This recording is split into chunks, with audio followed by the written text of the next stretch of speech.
I suppose by definition, the vocation of all universities or higher institutions is, as the name says, to be universal in a way. And when it began, it wasn't simply aimed at attracting people from all over the world to centers of learning, but also aimed at forming well-rounded people. And it just meant people exposed to all forms of knowledge, all forms of sciences, so that, their own person and humanity and society as a whole could be held by the different sciences and different, facets and aspects of knowledge. And that being the case, I think interests of faith-based type of knowledge cannot be left out. Knowledge about, knowledge that, develops and helps a person achieve this well-rounded, formation, well-rounded education cannot be limited only to the physical sciences, but also sciences about, the human person itself, including its transcendental character and aspirations. So that is why the concern about Catholic studies as one aspect or one area of addressing this transcendental, deeply human character of the person is very significant for us. And it's actually also why at the Second Vatican Council, when Gaudium et Spes was composed, out of which this office was born anyway, it's about the church providing, some kind of accompaniment, through dialogue with humanity in its walk through history. So the only contribution that the church makes to humanity in its own development and walk through history is precisely from the standpoint of its faith. And out of this standpoint of the church's faith, whether it takes the form of Catholic education in universities or Catholic teaching in various forms, we seek to achieve this great mandate of the church or the mission of the church itself. The outgoing Pope, if you want, Benedict, made a big point about the need for faith and reason to work together in the search for the common truth. From different standpoints or the different points of approach, we all are aspiring for the truth or after the truth. And there's a way that reason can help faith in its search for the truth, just as faith can also moderate and accompany reason's search for the truth. So the relationship between this office and institutes like St. Thomas and other Catholic institutes is very crucial. One, if for nothing at all, the opportunity and the possibility of exposing other students who come studying different courses to this other dimension of the pursuit and search for knowledge is indispensable. I had a chance of experiencing this in a very concrete way during my own visit to St. Thomas, where I met law students, engineering students, still taking courses in Catholic study and church's social doctrine and all. This, for me, is a very useful and dispensable, which is subsequently inspired our own pursuit, which led to the organization two summers ago, it's last summer in Dayton, about the possibility of seeing whether even business schools can accept to put chapters of the church's social doctrine in their syllabus. Okay, because we think that places like St. Thomas Wodeton Catholic Center for Catholic Studies provide and offers to students this very crucial dimension of their own studies and formation. The invitation to extend the scope of their own knowledge and formation to other, if you want, other issues, religious issues related to their form of study, but which is not explicit. Okay, that opportunity that such centers offers to students in their pursuit of knowledge is very crucial and indispensable, and we wish to encourage that for several institutions.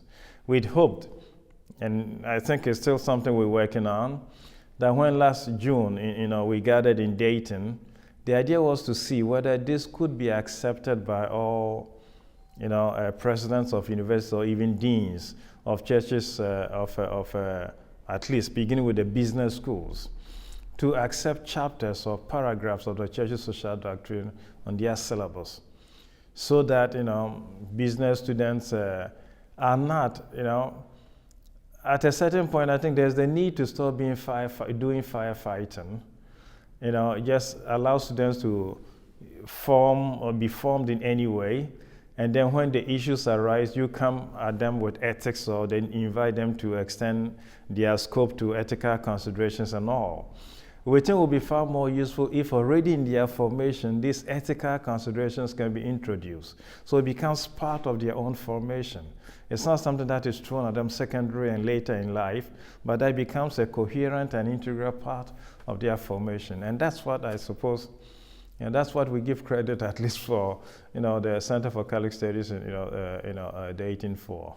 I'll give you a concrete instance, which we a project that we realized again, with St. Thomas, which probably will help, concretely respond to this issue.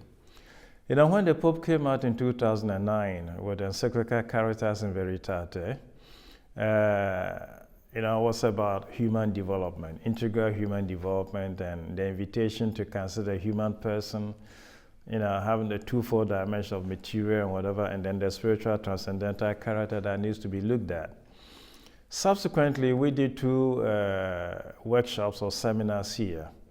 One of them was to study the meaningfulness of certain expressions used in the encyclical in other contexts and societies, outside and apart from the Roman European context. And so, for example, when we did this with scholars from Southern California, I think it was to recognize that word like charity, which is a very central concept in the encyclical,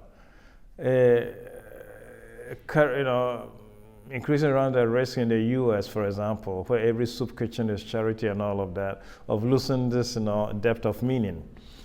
Subsequently, we did another seminar on the gratuitousness of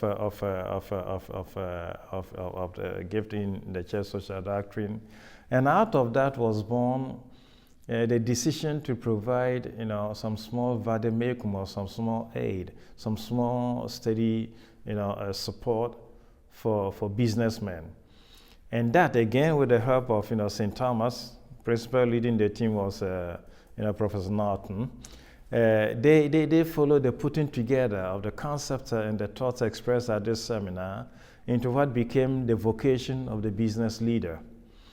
And that small work, it wasn't a very big, voluminous, work, but very, very simple work, but that has got the aim and the objective of providing some basic ethical guidelines to any business leader. And it's been so well received, by the business world, at least within Catholic circles, that as we sit now here doing this interview, it's been translated into over 8 languages. We've received requests from universities, principal from the United States, requests to use the document in their business classes with students and all of that. So it's been a very successful type of initiative and venture, and all of it was basically that the need exists. We probably need to find a very useful and readily accessible way of making this happen. And this small initiative is opening our eyes to developing some more what we may call vocation series.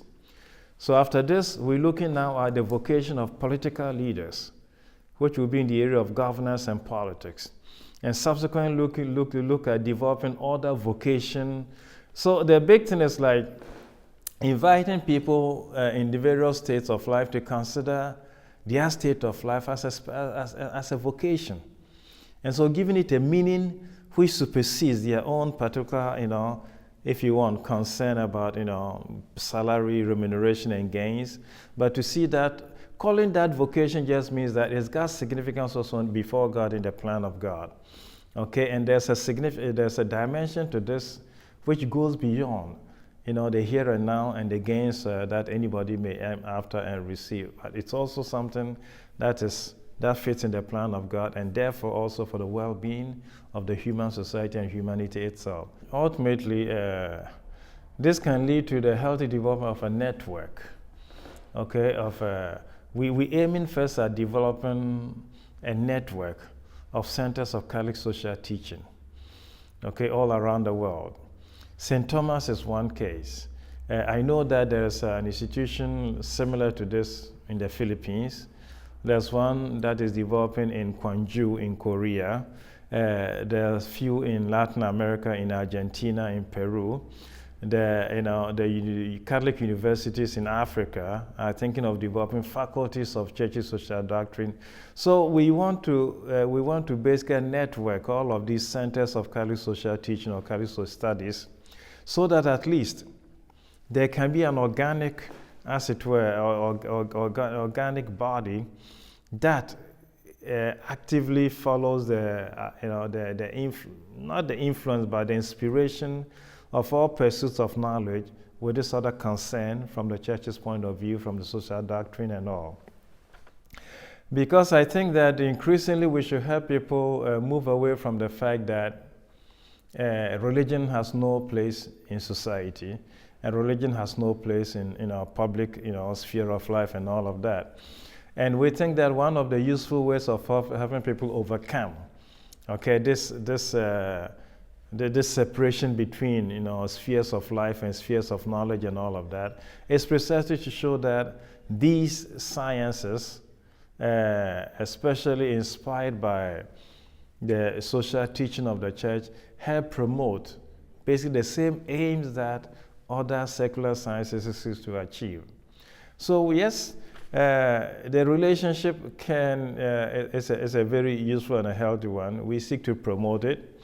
And from the example of St. Thomas, encourage other universities to do similar thing. So this is how gradually we encouraging and promoting the spread of the church's social doctrine and this. And for us, that's our mandate anyway. We're not doing anything different. That's what we're set up to do, to promote the church's the knowledge of the church's social doctrine. And this essentially as a way of also fulfilling the mission of the church to accompany humanity in its walk through history from the point of view of our faith and from the point of view of religion in society.